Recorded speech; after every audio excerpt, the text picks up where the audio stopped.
The Man Who Would Be King by Rudyard Kipling. Read by Mark Young. Brother to a prince, and fellow to a beggar, if he be found worthy. The law, as quoted, lays down a fair conduct of life, and not one easy to follow.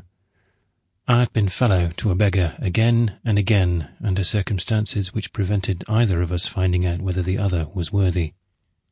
I have still to be a brother to a prince, though I once came near to kinship with what might have been a veritable king, and was promised the reversion of a kingdom, army, law courts, revenue, and policy all complete.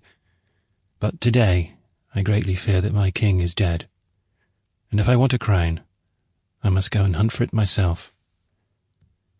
The beginning of everything was in a railway train upon the road to Mao from Ajmer.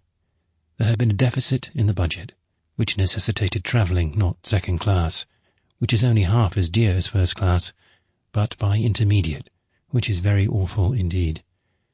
There are no cushions in the intermediate class, and the population are either intermediate, which is Eurasian, or native, which for a long night journey is nasty, or loafer, which is amusing though intoxicated. Intermediates do not patronize refreshment rooms. They carry their food in bundles and pots, and buy sweets from the native sweetmeat sellers, and drink the roadside water. That is why in the hot weather intermediates are taken out of the carriages dead, and in all weathers are most properly looked down upon. My particular intermediate happened to be empty till I reached Nazirabad, when a huge gentleman in shirt-sleeves entered, and followed the custom of intermediates past the time of day.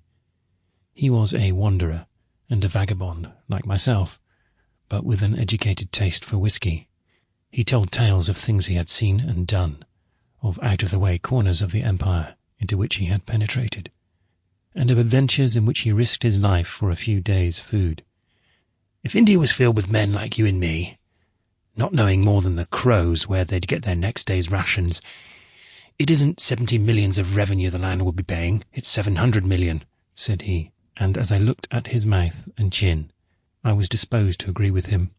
We talked politics, the politics of loaferdom that sees things from the underside, where the lath and plaster is not smoothed off. And we talked postal arrangements, because my friend wanted to send a telegram back from the next station to Ajmer, which is the turning-off place from the Bombay to the Mao line as you travel westward. My friend had no money beyond 8 annas, which he wanted for dinner, and I had no money at all, owing to the hitch in the budget before mentioned. Further, I was going into a wilderness where, though I should resume touch... Sample complete. Ready to continue?